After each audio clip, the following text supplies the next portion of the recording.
សួស្តីអ្នកទាំងអស់គ្នាថ្ងៃនេះយើងវិលជួបគ្នាជាថ្មីនៅក្នុងករណីអាប់ដេតមួយដែលខ្ញុំទើបតែរកបានពី Channel YouTube មួយដែលគេនិយាយអំពីលោកឈិនស៊ីដែលធ្លាប់ត្រូវបានមន្ត្រីប៉ូលីសចោទសៀមឈ្លានពានទឹកដីនឹងចាប់ជំរិតគាត់នៅក្នុងប្រទេសថៃឥឡូវកុំឲ្យខាត់ពេលវេលាយូរតោះយើងនាំគ្នាទៅស្វែងយល់លម្អិតទាំងអស់គ្នាឈិនស៊ីដែលជាស្ដេចខ្លែងបន្លំឆ្លងដែនដែលជាមេខ្លោងនៅពីក្រោយបណ្ដាញជួញដូរមនុស្សដ៏ធំបំផុតមួយឥឡូវនេះត្រូវបានពិភពលោកកំពុងតែតាមប្រមាញ់ចាប់តាំងពីសហរដ្ឋអាមេរិកចក្រភពអង់គ្លេសរហូតដល់ប្រទេសជាច្រើនផ្សេងទៀតរដ្ឋាភិបាលនានាបានដាក់ទណ្ឌកម្មក្នុងពេលដំណើរគ្នាសម្ដៅទៅលើគាត់ដោយផ្ទាល់រហូតមកដល់សប្តាហ៍ថ្ងៃនេះគាត់នៅតែបាត់ស្រមោលដោយមិនបានបន្សល់ទុកដានអ្វីឡើយទោះជាយ៉ាងណាក៏ដោយនៅពេលដែលជីកកកាយកាន់តែជ្រៅទៅនៅក្នុងឯកសារស៊ើបអង្កេតក្រុមការងារពួកយើងក៏បានរកឃើញព័ត៌មានលម្អិតដ៏គួរឲ្យភ្ញាក់ផ្អើលមួយតាមពិតទៅលោកឈិនស៊ីធ្លាប់ត្រូវបានចាប់ជំរិតនៅកណ្ដាលទីក្រុងបាងកកកាលពីមួយទសវត្សរ៍មុនស្ដាប់ទៅវាដូចជារឿងកំប្លែងប៉ុន្តែវាគឺជាការពិតដើម្បីស្វែងយល់អត្ថកម្បាំងនៅពីក្រោយរឿងនេះយើងត្រូវត្រឡប់ទៅពេលរុស្ស៊ីនៅពាក់កណ្ដាលខែវិច្ឆិកាឆ្នាំ2014នៅឯចំណតរថយន្តនៃសន្តាគារបាយុកដែលជាកន្លែងដ៏មមាញឹកមួយនៅកណ្ដាលទីក្រុងតំបន់ប្រទូណាមហេតុការណ៍ដ៏ចម្លែកមួយក៏បានកើតឡើងពាណិជ្ជករវ័យក្មេងមានដើមកំណើតចិនទើបតែចេញពីសន្តាគារភ្លាមហើយនៅពេលនោះក៏មានបុរស2នាក់មកជិតគាត់ពួកគេមិនបានបញ្ចេញឯកសារអត្តសញ្ញាណប៉ុន្តែពួកគេបានអះអាងថាជាមន្ត្រីនគរបាល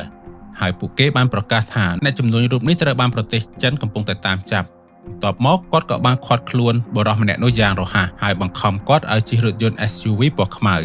សាក្សីមួយចំនួនបានឃើញថាជនរងគ្រោះមានការតស៊ូមុនពេលត្រូវបានរុញចូលទៅក្នុងរថយន្តមួយសន្ទុះក្រោយមករថយន្តម៉ាក Toyota Fortuner ពណ៌ខ្មៅបើកអមដោយម៉ូតូបានបើកចេញពីចំណតរថយន្តហើយបានរត់គេចខ្លួនតាមដងផ្លូវប្រជាប្រិយមួយប្រព្រឹត្តភ្នែកនៅល្ងាចនោះមិត្តភ័ក្តិរបស់ពាណិជ្ជកររូបនោះដែលមានឈ្មោះថាលីសាដែលជាជនជាតិចិនបានបាត់បង់ទំនាក់ទំនងជាមួយនឹងគាត់ទាំងស្រុងនាងមានការព្រួយបារម្ភយ៉ាងខ្លាំងនៅពេលដែលមិនបានឃើញគាត់ត្រឡប់មកវិញតាមការកំណត់នាងក៏បានទូរស័ព្ទទៅរកគាត់ភ្លាមដើម្បីចង់ដឹងអំពីទីតាំងរបស់គាត់ប៉ុន្តែនាងស្រាប់តែទទួលបានសារមួយដែលបញ្ជាក់ថាគាត់ត្រូវបានប៉ូលីសនាំខ្លួនទៅបាត់ហើយសារនោះធ្វើឲ្យលីសាមានការស្រឡាំងកាំងយ៉ាងខ្លាំងនាងដឹងថាមិត្តភ័ក្តិរបស់នាងគឺជាអ្នកជំនួញដែលមិនមានបញ្ហាជាមួយច្បាប់នោះទេហើយដូចម្តេចស្រាប់តែប៉ូលីសថៃចាប់ខ្លួនដោយគ្មានមូលហេតុដោយដឹងថាមានអ្វីខុសប្រក្រតីនាងក៏បានសម្រេចចិត្តរាយការណ៍រឿងនេះទៅកាន់អាជ្ញាធរប្រទេសថៃ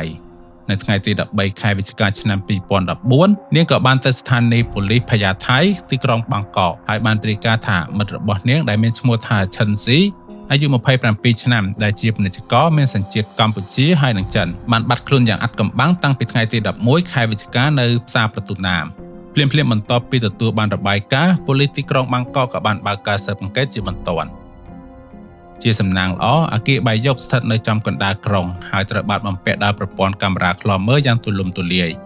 នៅពេលដែលពិនិត្យមើលវីដេអូ CCTV ប៉ូលីសក៏បានរកឃើញកំណត់ត្រាចាប់តាំងពីថ្ងៃទី11ខែវិច្ឆិកាដែលបានបង្ហាញអំពីបុរសមិនស្គាល់អត្តសញ្ញាណ2នាក់បានបង្ខំយុវជនម្នាក់ចូលទៅក្នុងឡានខាងស្ដាំនៃកន្លែងចតរថយន្តហើយជនរងគ្រោះនោះត្រូវបានគេបញ្ជាក់ថាជាលោកឈិនស៊ីជនដៃដល់បានធ្វើសកម្មភាពយ៉ាងរហ័សនិងប្រកបដោយវិជ្ជាជីវៈគួរឲ្យកត់សម្គាល់កាមេរ៉ាក៏បានចាប់បានមនុស្សយ៉ាងតិច4នាក់ដែលជាប់ពាក់ព័ន្ធអ្នកបើកបររថយន្ត Toyota បុរស2នាក់ដែលឃាត់ជនរងគ្រោះនិងម្នាក់ទៀតជិះម៉ូតូបុគ្គលទាំងនេះនិយាយភាសាថៃបានយ៉ាងស្ទាត់ជំនាញហើយហាក់ដូចជាស្គាល់តំបន់នេះយ៉ាងច្បាស់ភស្តុតាងបានបញ្ជាក់ថាប្រតិបត្តិការនេះត្រូវបានគ្រោងទុកជាមុនយ៉ាងល្អិតល្អន់ហើយនៅកន្លែងកើតហេតុមិនបានបង្ហាញសញ្ញាណាមួយនៃការតស៊ូនោះទេមគ្គុទ្ទេសក៍ទេសចរជនជាតិចិនម្នាក់ដែលបាននិយាយថាគាត់បានឮជនចម្លែកម្នាក់បានទូរស័ព្ទមកនិយាយជាភាសាថៃយ៉ាងលឿនថាគាត់មិនព្រមមកជាមួយខ្ញុំទេ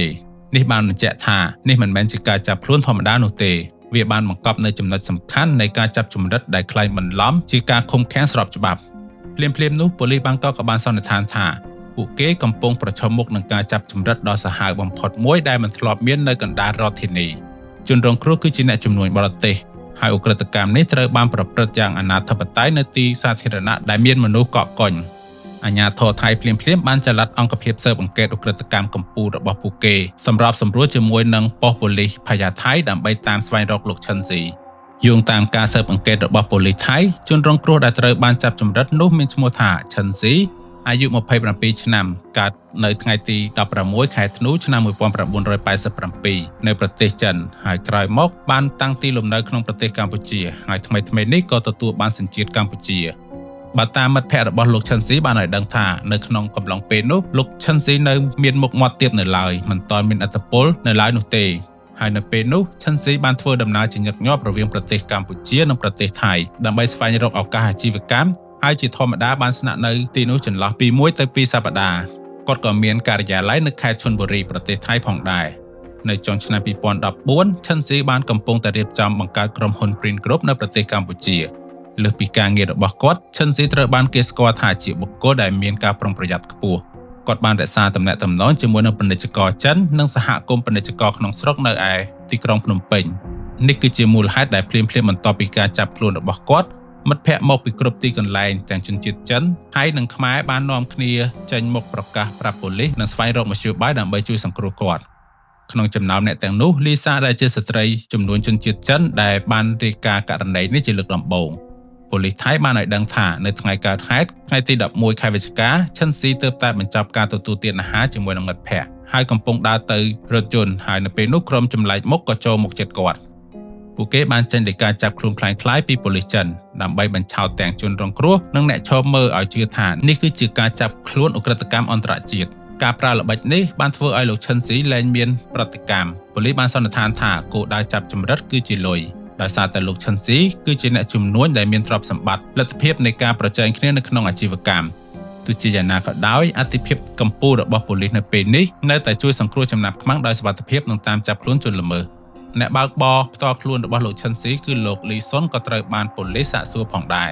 គាត់បានបញ្ជាក់ថាគាត់បានឃើញលោកឈិនស៊ីចូលរថយន្ត Toyota ពណ៌ខ្មៅនៅថ្ងៃកើតហេតុដំបូងឡើយគាត់បានសន្មតថាវាគ្រាន់តែជារថយន្តសន្តិសុខដែលនាំលោកឈិនស៊ីទៅប្រជុំនៅកន្លែងឯកជនមួយផ្សេងទៀតយ៉ាងណាមិញនៅថ្ងៃទី13ខែវិច្ឆិកាគាត់ក៏បានទទួលសារដោយមនស្សស្មានដល់មួយតាមរយៈ WeChat ពីលោកឈិនស៊ីផ្ទាល់សារនោះបានស្នើសុំឲ្យគាត់នឹងរៀបចំលុយចំនួន $3.1 លានដើម្បីចំណាយសម្រាប់ការដោះលែងគាត់ហើយនៅពេលនោះលោកលីក៏បានឆ្លើយតបថាគាត់ប្រមូលបានត្រឹមតែ $56,400 តែប៉ុណ្ណោះហើយលោកឈិនស៊ីក៏បានឆ្លើយតបថាជាយាមរកបន្ថែមទៀតមកនៅពេលនោះក្រុមអ្នកស៊ើបអង្កេតបានប្រើប្រាស់បច្ចេកទេសចូលទៅកាន់គណនីអ៊ីមែលរបស់លោកឈិនស៊ីដើម្បីស្វែងរកព័ត៌មានបន្ថែមពួកគេបានរកឃើញថានៅមុនពេលចាប់ខ្លួនគាត់និងអ្នកជំនួញមួយរូបទៀតបានបញ្ជាទិញដែលមានតម្លៃ $3.1 លានជាមួយនឹងដៃគូអាជីវកម្មជាច្រើនដែលមិនស្គាល់សញ្ជាតិតួលេខនេះត្រូវគ្នានឹងតម្លៃលក់ដែលក្រុមចាប់ចម្រិតបានទាមទារហើយធ្វើឲ្យប៉ូលីសមានការសង្ស័យតើមេខ្លោងនៃគម្រោងនេះអាចមានព័ត៌មានផ្ទៃក្នុងពីប្រតិបត្តិការអាជីវកម្មរបស់លោកឈិនស៊ីដែរឬទេវាអាចទៅរួចដែលមាននរណាម្នាក់ក្នុងរង្វង់អាជីវកម្មរបស់គាត់ដឹងថាគាត់នឹងចំណាយប្រាក់ចំនួន $3.1 លានហើយបានរៀបចំផែនការចាប់ចម្រិតដើម្បីរឹបអូសយកប្រាក់នោះ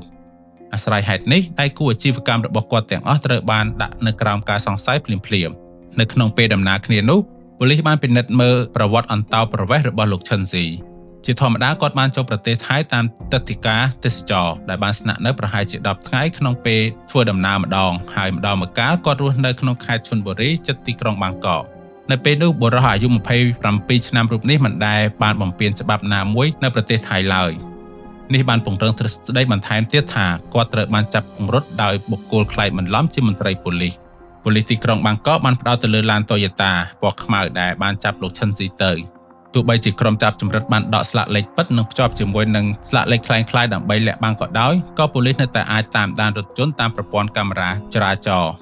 មួយសន្ទុះក្រោយមកគេក៏ប្រទះឃើញរថយន្តនេះទុកចោលនៅក្នុងដីទំនេរមួយកន្លែងនៅឯជីក្រុងដោយគ្មានស្លាកស្នាមនៃជនរងគ្រោះនេះបានបញ្ជាក់ថាជនដៃដល់ទំនងជាបានបដូររថយន្តដើម្បីគេចពីការស៊ើបអង្កេតបន្ទាប់មកប៉ូលីសក៏បានពិនិត្យមើលកាមេរ៉ាបន្ថែមទៀតនៅតាមបណ្ដោយផ្លូវរថគេចដែលចតដោយក្រុមចាប់ចម្រិតនោះប្រភពមួយបានបង្ហាញថាខ្សែវីដេអូ CCTV នៅជុំវិញកន្លែងកើតហេតុបានថតរូបមុខជនសង្ស័យបានយ៉ាងច្បាស់ទោះជាយ៉ាងណាក៏ដោយខ្លាចអំពីសុវត្ថិភាពចំណាប់ខ្មាំងប៉ូលីសមិនបានបង្ហាញរូបភាពទាំងនេះភ្លាមៗនោះទេផ្ទុយទៅវិញពួកគេបានលួចចម្លងរូបភាពទាំងនេះដោយសម្ងាត់ជាមួយនឹងមូលដ្ឋានទិន្នន័យនៃក្រុមចាប់ចម្រិតដែលធ្លាប់ប្រតិបត្តិការនៅក្នុងប្រទេសថៃដោយសង្ឃឹមថានឹងអាចកំណត់អត្តសញ្ញាណឈ្មោះដែលធ្លាប់ស្គាល់ការពិតដែលលោកឈិនស៊ីអាចផ្ញើសារទៅកាន់អ្នកបើកបរនិងមិត្តជិតស្និទ្ធរបស់គាត់បានវាបានបង្ហាញឲ្យឃើញថាក្រុមចាប់ចម្រិតនេះអនុញ្ញាតឲ្យជនរងគ្រោះគ្រប់គ្រងទំនាក់ទំនងប៉ូលីសបានព្យាយាមវិភាគសារទាំងនោះដើម្បីតាមដាន ពួកគេបានកត់សម្គាល់ឃើញថាលោកឈិនស៊ីកំពុងតែប្រើប្រាស់ទូរស័ព្ទផ្ទាល់ខ្លួនរបស់គាត់ដើម្បីផ្ញើសារតាមរយៈ WeChat ប៉ុន្តែទីតាំងអាសយដ្ឋាន IP បានបង្ហាញថាសញ្ញាមិនមាននៅក្នុងទីក្រុងបាងកកទៀតទេនេះបានបង្ហាញយ៉ាងច្បាស់ថានៅពេលដែលលោកឈិនស៊ីបានស្នើសុំលុយចំនួន $3.1 លានសហរដ្ឋអាមេរិកនៅថ្ងៃទី13ខែវិច្ឆិកាគាត់ត្រូវបានគេយកចេញពីប្រទេសថៃរួចបាត់ទៅហើយរហូតដល់ថ្ងៃទី14ខែវិច្ឆិកាឆ្នាំ2014 3ថ្ងៃបន្ទាប់ពីការចាប់ចម្រិតប៉ូលីសថៃក៏បានទទួលសារពីក្រុមគ្រួសាររបស់ជនរងគ្រោះថាឈិនស៊ីត្រូវបានដោះលែងហើយ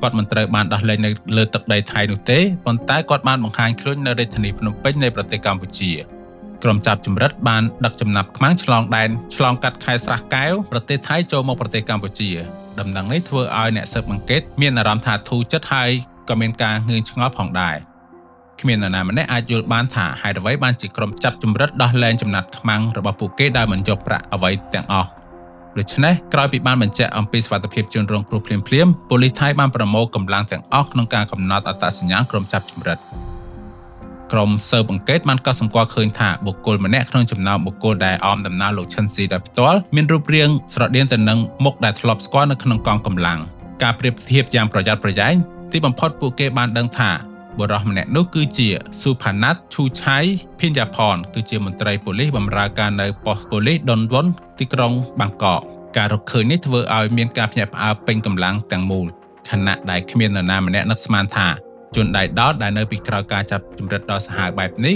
នឹងក្លាយទៅជាសហការីរបស់ពួកគេនោះទេ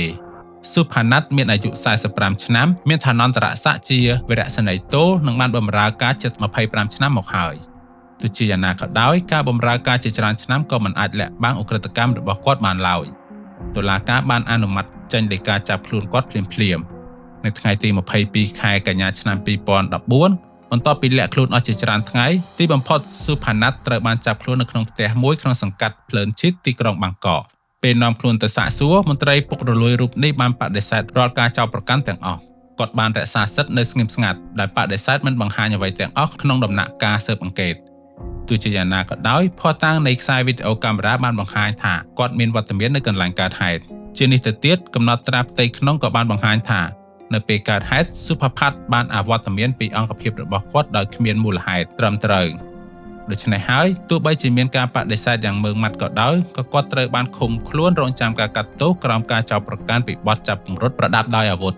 ក្រោយមកប៉ូលីសថៃបានពង្រីកការស៊ើបអង្កេតបន្ថែមទៀតតាមរយៈការសាកសួរពួកគេបានកំណត់ថាក្រុមចាប់ចម្រិតមានសមាជិកយ៉ាងតិចណាស់3នាក់ហើយក្នុងនោះមាន2នាក់គឺជាមន្ត្រីប៉ូលីសក្រៅពីស៊ូផាណាត់អ្នកសំគំនិតអាចរួមបញ្ចូលមន្ត្រីម្នាក់ទៀតដែលអត្តសញ្ញាណនៅតែមិនស្គាល់និងម្នាក់ទៀតគឺជាបុគ្គលខាងក្រៅដែលទទួលខុសត្រូវក្នុងការបើកបរឬជាអ្នកមើលការខុសត្រូវហើយក៏បានបញ្យល់អំពីរបៀបដែលពួកគេដឹងពីគំរូនៃការធ្វើដំណើររបស់លោកឈិនស៊ីយ៉ាងច្បាស់លាស់និងរៀបចំផែនការចាប់ខ្លួនคล้ายៗដ៏ល្អឥតខ្ចោះ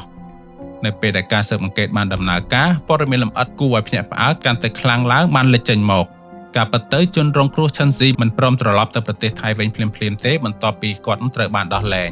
ដំបូងឡើយគាត់ត្រូវបានគេរំពឹងថានឹងហោះទៅទីក្រុងបាងកកនៅថ្ងៃទី15ខែវិច្ឆិកាដើម្បីជួយដល់ការស៊ើបអង្កេតទោះជាយ៉ាងនេះក្តីអ្នកជំនួយរូបនេះបានពន្យាពេលដោយលើកឡើងពីការភ័យខ្លាចចំពោះជីវិតរបស់គាត់និងមានការព្រួយបារម្ភអំពីការចាប់ចម្រិតម្ដងទៀតតាមរយៈមិត្តភ័ក្តិរបស់គាត់បានប្រាប់ប៉ូលីសថាគាត់នឹងមកបាងកកនៅពេលដែលគាត់មានអារម្មណ៍ថាគាត់អាចត្រៀមខ្លួនរួចជាស្រេចហើយសម្រាប់ពេលនេះគាត់ចង់បន្តនៅភ្នំពេញដើម្បីរក្សាភាពស្ងប់ស្ងាត់របស់គាត់ឡើងវិញជាការពិតណាស់វាត្រូវចំណាយពេលយ៉ាងយូរមុនពេលដែលលោកឈិនស៊ីរៀបចំធ្វើដំណើរទៅកាន់ទីក្រុងបាងកកដើម្បីជួបជាមួយនឹងក្រុមអ្នកស៊ើបអង្កេតនិងរៀបរាប់ពីហេតុការណ៍នេះឡើងវិញបន្ទាប់ពីបានប្រឹក្សាជាមួយនឹងមេធាវីរបស់គាត់ទីបំផុតលោកឈិនស៊ីបានសម្រេចចិត្តមិនដាក់ការចោទប្រកាន់ព្រមទាំងប្រឆាំងនឹងក្រុមចាប់ចម្រិតនៅក្នុងប្រទេសថៃនោះទេគាត់បានបដិសេធនឹងផ្ដល់សក្ខីកម្មបន្ថែមទៀតហើយក៏គ្មានចេតនាក្នុងការបន្តករណីនេះដែរការសម្រេចចិត្តដ៏គួរឲ្យភ្ញាក់ផ្អើលនេះបានបង្កឲ្យមានសំណួរមួយដែលបានសួរថាតើលោកឈិនស៊ីត្រូវបានគេគំរាមកំហែងឬមានកិច្ចព្រមព្រៀងសម្ងាត់ណាមួយរវាងជនរងគ្រោះនិងអ្នកចាប់ចម្រិតខ្លួនឬទេអាជ្ញាធរថៃបានតាក់ទងយ៉ាងសកម្មជាមួយនឹងមន្ត្រីកម្ពុជាដើម្បីប្រមូលព័ត៌មានបន្ថែមកំឡុងពេលដែលលោកឈិនស៊ីនៅក្នុងប្រទេសកម្ពុជាអ្នកនាំពាក្យក្រសួងការបរទេសកម្ពុជាបាននិយាយថាពួកគេមិនបានដឹងអំពីហេតុការណ៍អ្វីនោះទេនេះបានបង្ហាញថាក្រុមចាប់ចម្រិតបាននាំលោកឈិនស៊ីឆ្លងកាត់ព្រំដែនដោយលាក់បាំងហើយកិច្ចពីការកំណត់ត្រាអន្តោប្រវេសន៍ផ្លូវការបន្ទាប់មកដោះលែងគាត់នៅទីតាំងស្ងាត់ណាមួយ លោកឈិនស៊ីខ្លួនឯងត្រូវបានមិត្តភ័ក្តិរបស់គាត់នាំទៅភ្នំពេញដោយមិនបានរាយការណ៍ប្រាប់ប៉ូលីសនៅក្នុងតំបន់ឡើយធ្វើឲ្យអាជ្ញាធរកម្ពុជាមិនបានដឹងអំពីបញ្ហានេះទាំងស្រុងក្រោយមកនៅពេលដែលប៉ូលីសថៃបានផ្ញើលិខិតផ្លូវការសុំកិច្ចសហប្រតិបត្តិការអាជ្ញាធរភ្នំពេញគ្រាន់តែអាចបញ្ជាក់ថាលោកឈិនស៊ីបានចូលមកប្រទេសកម្ពុជានៅថ្ងៃទី14ខែវិច្ឆិកាដោយសុវត្ថិភាពទោះជាយ៉ាងណាក៏ដោយប៉ូលីសថៃនៅតែបន្តបដិញ្ញាក្នុងការប្រមូលភស្តុតាងដើម្បីនាំខ្លួនស៊ុផាណាត់មកកាត់ទោសពួកគេបានប្រកាសថាទោះបីជាជនរងគ្រោះមិនចោទប្រកាន់ក៏ដោយយើងនឹងបន្តរកការទទួលខុសត្រូវផ្នែកព្រហ្មទណ្ឌឲ្យបានពេញលេញពីចំណុចនេះទៅដំណាក់កាលស៊ើបអង្កេតបានបញ្ចប់ជាបណ្ដាហើយសំណុំរឿងនេះបានឈានទៅចាត់ការតាមផ្លូវច្បាប់កំណត់ត្រារបស់ប៉ូលីសបានបង្ហាញថាឈ្មោះរបស់ស៊ុផាណាត់គឺស្ថិតនៅក្រោមការសង្ស័យឥឡូវយើងនាំគ្នាទៅស្វែងយល់អំពីជីវប្រវត្តិពីអតីតកាលរបស់លោកស៊ុផាផាត់សិនលោកស៊ុផាផាត់មានដើមកំណើតជាជនជាតិថៃអាយុ45ឆ្នាំមានឋានន្តរស័ក្តិវីរៈសេនីយ៍ឯកនិងធ្វើការជាមួយអង្គភាពស៊ើបអង្កេតឧក្រិដ្ឋកម្មនៅប៉ុស្តិ៍ប៉ូលីសដនវ៉ុននៅក្នុងទីក្រុងបាងកកគាត់បានរៀបការនិងមានកូន2នាក់ហើយគ្រួសាររបស់គាត់រស់នៅជាយក្រុងស៊ុផាណាត់គឺជាមន្ត្រីប៉ូលីសដែលបានបម្រើការងារអស់រយៈពេល25ឆ្នាំដែលត្រូវបានកោតសរសើរចំពោះការចូលរួមក្នុងការទម្លាយករណីពាក់ព័ន្ធនឹងគ្រឿងញៀនជាច្រើនទោះជាយ៉ាងណាក៏ដោយមានមនុស្សតិចណាស់ដែលដឹងថាគាត់បានយកឯកសណ្ឋានប៉ូលីសមកលាក់បាំងអតីតកាលដ៏ខ្មៅងងឹតរបស់គាត់នៅក្នុងឆ្នាំ2002ស៊ុផាណាត់បានប្រើឈ្មោះថាសាយ៉ាននូវ៉ាត់រួមជាមួយនឹងសហការីនិងក្មេងទំនើងជាច្រើនអ្នកបានចាប់ចម្រិតពាណិជ្ជករឥណ្ឌាម្នាក់និងមិត្តស្រីជនជាតិថៃរបស់គាត់ដើម្បីទាមទារប្រាក់$31,300នៅពេលរកឃើញឧក្រិដ្ឋកម្មនេះគាត់ត្រូវបានចាប់ខ្លួននិងកាត់ទោសឲ្យជាប់ពន្ធនាគាររយៈពេល8ឆ្នាំទោះជាយ៉ាងណាក៏ដោយនៅកម្រិតតុលាការកំពូលដោយសារតែភស្តុតាងមិនគួរឲ្យជឿមួយចំនួនគាត់ក៏ត្រូវបានរួចទោសក្រោយមកគាត់ក៏បានប្តូរឈ្មោះទៅជាស៊ុផាណាត់ដើម្បីលុបដានអតីតកាលរបស់គាត់បន្ទាប់មកបានចូលរួមជាមួយនឹងកងកម្លាំងប៉ូលីសវិញប៉ុន្តែវាមិនបានផ្លាស់ប្តូរចរិតរបស់គាត់នោះទេគាត់បានខົບខិតដោយសម្ងាត់ជាមួយនឹងក្រុមឧក្រិដ្ឋកម្មនៅខាងក្រៅកម្លាំងដើម្បីរកប្រាក់ខុសច្បាប់អ្នកដែលស្គាល់គាត់ក្រោយមកបានផ្ដល់សក្ខីកម្មថាស៊ុផាណាត់លោភលន់ខ្លាំងញៀនល្បែងហើយរស់នៅយ៉ាងខ្ជះខ្ជាយច្រើនជាងប្រាក់ខែរបស់ប៉ូលីសដែលអាចផ្គត់ផ្គង់បានគាត់ថែមទាំងបានអួតនៅលើប្រព័ន្ធផ្សព្វផ្សាយសង្គមអំពីការទិញរថយន្តថ្លៃៗដោយបង្ខំឲ្យអង្គភាពរបស់គាត់ធ្វើការប្រជុំផ្ទៃក្នុងដើម្បីចេញការព្រមានដូច្នេះហើយក្នុងការចាប់ចម្រិតទៅលើលោកឈិនស៊ីហេតុផលរបស់ស៊ុផាណាត់គឺគ្មានអ្វីក្រៅពីលុយនោះទេគាត់ដឹងថាឈិនស៊ីគឺជាអ្នកជំនួញបរទេសវ័យក្មេងដែលមានទ្រព្យសម្បត្តិច្រើនហើយគាត់ថែមទាំងដឹងថាលោកឈិនស៊ីត្រៀមនឹងចំណាយប្រាក់$3.1 លានសហរដ្ឋអាមេរិកលើកិច្ចព្រមព្រៀងពាណិជ្ជកម្មមួយគាត់ទទួលបានព័ត៌មាននេះតាមរយៈអ្នកស្គាល់គ្នានៅក្នុងរង្វង់អាជីវកម្មរួមបញ្ចូលគ្នាជាមួយនឹងបណ្ដាញក្រោមដីដែលគាត់បានបង្កើតឡើងកាលពីមុនគាត់បានបង្កើតនៅឧបាយកលបោកប្រាស់កេងប្រវ័ញ្ចទូនាទីជាប៉ូលីសដើម្បីបន្លំជាក្រុមចាប់ខ្លួនអន្តរជាតិការពីជនរងគ្រោះពីការទប់ទល់ដោយបង្ខំជៀសវាងការសង្ស័យពីអ្នកដែលបានឃើញហើយគាត់ក៏បានជ្រើសរើសមិត្តរួមការងារនិងជួលអ្នកបើកបរម្នាក់ដែលស្គាល់ពីទីតាំងនៅទីនោះច្បាស់លាស់ក្រុមនេះបានរៀបចំផែនការយ៉ាងល្អិតល្អន់ពីការជ្រើសរើសទីតាំងវងមនុស្សដើម្បីធ្វើសកម្មភាពរៀបចំឯកសារក្លែងបន្លំប្រើប្រាស់យានយន្តដែលមានស្លាកលេខคล้ายៗដូចជាការក្រុងទុកការចាប់ចម្រិតនេះត្រូវបានសម្រេចដោយជោគជ័យដោយគ្មាននរណាម្នាក់ជួយអន្តរាគមន៍ព្រោះគេសន្មតថាប៉ូលីសកំពុងតែចាប់ខ្លួនជនឧក្រិដ្ឋនៅក្នុងក្រុមនេះស៊ុផាណាត់ដើរតួជាមេក្រុមរារាំងចំណាប់ខ្មាំងដោយផ្ទាល់គាត់នឹងស្ទាក់ស្ទើរក្នុងការប្រើកម្លាំងនៅពេលដែលលោកឈិនស៊ីមិនព្រមចូលទៅក្នុងរថយន្ត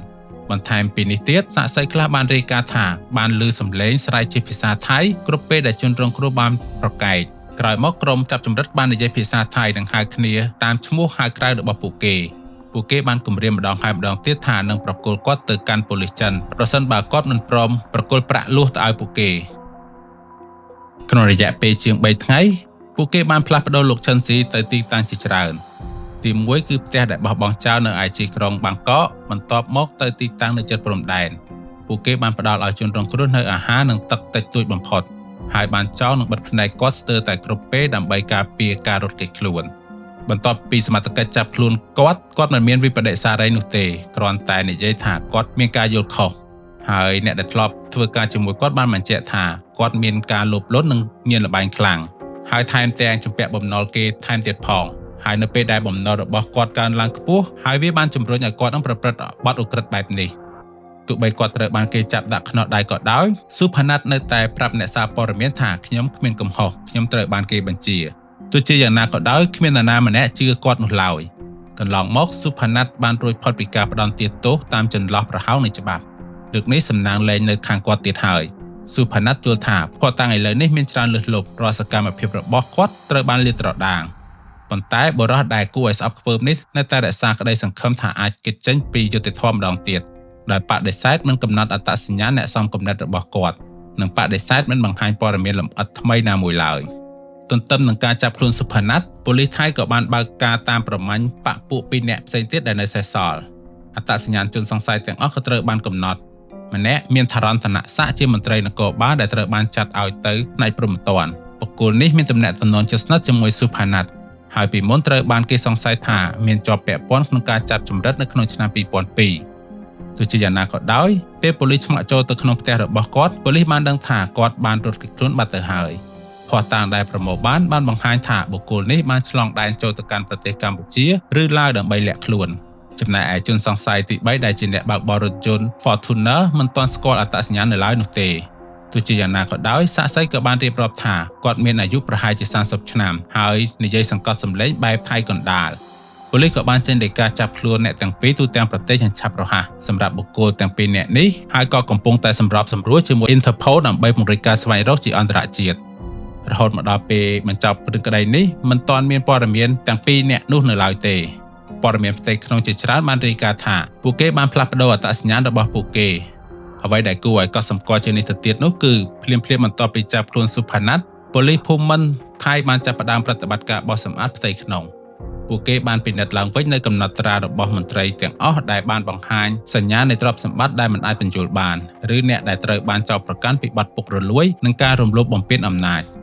ជាលទ្ធផលយ៉ាងហោចណាស់មន្ត្រីចំនួន5នាក់នៅក្នុងទីក្រុងបាងកកត្រូវបានផ្ទេរឬផ្អាកការងារជាបណ្ដោះអាសន្នប្រព័ន្ធផ្សព្វផ្សាយភ្លាមៗបានសរសើរអំពីករណីនេះសម្រាប់ការលាតត្រដាងអំពើពុករលួយដ៏ធ្ងន់ធ្ងរនៅក្នុងកងកម្លាំងប៉ូលីសថៃ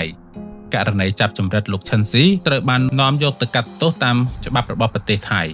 ដោយសារតែមានលក្ខណៈធ្ងន់ធ្ងរនិងការចូលរួមរបស់មន្ត្រីប៉ូលីសការជំនុំជម្រះនេះបានទាក់ទាញការចាប់អារម្មណ៍ពីសាធារណជនយ៉ាងខ្លាំងកាលពីខែមីនាឆ្នាំ2016តុលាការព្រហ្មទណ្ឌថៃបានបើកសវនាការជាផ្លូវការសុផាណាត់បានបង្ហាញខ្លួននៅក្នុងតុលាការដោយស្លៀកសម្លៀកបំពាក់របស់អ្នកទោសគាត់មើលទៅហាក់ដូចជាខ្មាស់អៀនជាងពេលដែលគាត់នឹងពាក់ស្លាកសញ្ញាប៉ូលីសរបស់គាត់ពេញមួយសវនាការជនជាប់ចោទបានរក្សាការបដិសេធគាត់បាននិយាយថាគាត់ត្រូវបានគេចោទប្រកាន់ដោយអះអាងថាគាត់កំពុងតែបំពេញតួនាទីផ្សេងទៀតនៅតំបន់កើតហេតុនិងបានណែនាំថាមាននរណាម្នាក់បានក្លែងជាគាត់ដើម្បីប្រព្រឹត្តការចាប់ចម្រិតនោះទោះជាយ៉ាងណាក៏ដោយប្រឈមមុខនឹងភស្តុតាងដែលមិនអាចប្រកែកបានពីកាមេរ៉ា CCTV និងស្នាមម្រាមដៃដែលបានរកឃើញនៅក្នុងរថយន្តការបដិសេធរបស់គាត់ត្រូវបានច្រានចោលម្យ៉ាងវិញទៀតទោះបីជាជនរងគ្រោះឈិនស៊ីមិនបង្ហាញខ្លួននៅក្នុងតុលាការក៏ដោយក៏សក្ខីកម្មទាំងអស់ដែលគាត់បានផ្ដល់ឲ្យប៉ូលីសក្នុងទម្រង់ជាលាយលក្ខណ៍អក្សរនៅតែត្រូវបានទទួលយកសម្រាប់ការពិចារណា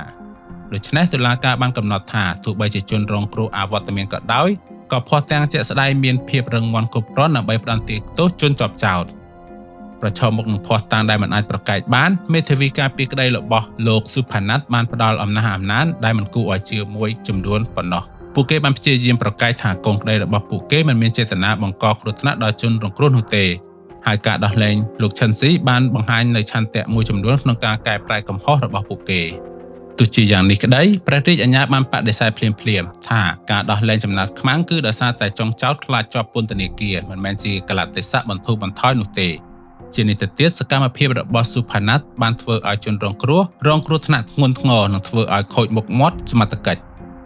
ជានេះទៅទៀតចង់ចោទធ្លាប់ជាប់ពាក់ព័ន្ធក្នុងការចាប់ចម្រិតក្នុងឆ្នាំ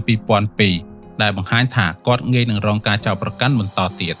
ពេលនិយាយអំពីអតីតកាលរបស់គាត់សុផាណាត់បានអោនក្បាលចុះហើយដៃរបស់គាត់បានចាប់រនាំងដៃយ៉ាងតឹងគាត់បានយល់ថាផ្លូវរត់គេចខ្លួនទាំងអស់របស់គាត់ឥឡូវនេះត្រូវបានបិទជិតទាំងស្រុងបន្ទាប់ពីសវនាការដ៏តានតឹងអស់ជាច្រើនដងតុលាការបានរកឃើញថាសុផាណាត់មានពិរុទ្ធពីបទចាប់ចម្រិតទារប្រាក់ហើយបានកាត់ទោសគាត់ឲ្យជាប់ពន្ធនាគាររយៈពេល15ឆ្នាំទោសនេះត្រូវបានគេចាត់ទុកថាជាទោសធ្ងន់ធ្ងរណាស់សម្រាប់មន្ត្រីប៉ូលីសចៅក្រមក៏បានសង្កត់ធ្ងន់ថាចុងចោទបានកេងប្រវ័ញ្ចតួនាទីរបស់ខ្លួនធ្វើឲ្យប៉ះពាល់ដល់សន្តិសុខសាធារណៈនិងកេរ្តិ៍ឈ្មោះជាតិយ៉ាងធ្ងន់ធ្ងរដូច្នេះទាមទារឲ្យមានការដាក់ទណ្ឌកម្មប្រកបដោយប្រសិទ្ធភាពភ្លាមក្រោយពីការកាត់ទោសសុផាណាត់បានស្រក់ទឹកភ្នែកដោយមិននឹកស្មានដល់ ហើយទីបំផុតគាត់បានដឹងថាអ្វីៗត្រូវបានចាប់សពគ្រប់គាត់ត្រូវបានគេនាំត្រឡប់ទៅមន្ទីរឃុំឃាំងវិញភ្លាមៗដើម្បីបម្រើការកាត់ទោសរបស់គាត់ការកាត់ទោស15ឆ្នាំសម្រាប់អតីតប៉ូលីសស៊ូផាណាត់ត្រូវបានគាំទ្រយ៉ាងទូលំទូលាយដោយសាធារណជនរបស់ប្រទេសថៃហើយមានមនុស្សជាច្រើនយល់ថាវាគឺជាការដាក់ទោសសមស្របសម្រាប់អ្នកដែលក្បត់ពាក្យសម្បត្តិរបស់គាត់ដើម្បីការពារប្រជាជនអ្នកខ្លះទៀតចង់ឲ្យមានការកាត់ទោសដ៏តឹងរ៉ឹងជាងនេះទៅទៀតប៉ុន្តែដោយសារតែជនរងគ្រោះមិនមានរបួសហើយស៊ូផាណាត់បានដោះលែងគាត់ច្បាប់មិនអាចពិន័យខ្ពស់ជាងនេះបានទៀតទេចំណែកឯឆាន់ស៊ីវិញគាត់បានបដិសេធមិនធ្វើអត្ថាធិប្បាយជាសាធារណៈអំពីលទ្ធផលនៃការជំនុំជម្រះក្តីនេះឡើយបន្ទាប់ពីហេតុការណ៍នេះហើយលោកឆាន់ស៊ីក៏បានដកខ្លួនចេញពីការចាប់អារម្មណ៍ពីប្រព័ន្ធផ្សព្វផ្សាយហើយបដិសេធមិនរៀបរាប់លម្អិតអំពីអ្វីដែលគាត់បានជួបប្រទះដោយនិយាយត្រឹមតែសេចក្តីថ្លែងការណ៍ខ្លីប៉ុណ្ណោះខ្ញុំមិនអីទេអរគុណចំពោះការព្រួយបារម្ភរបស់អ្នករាល់គ្នា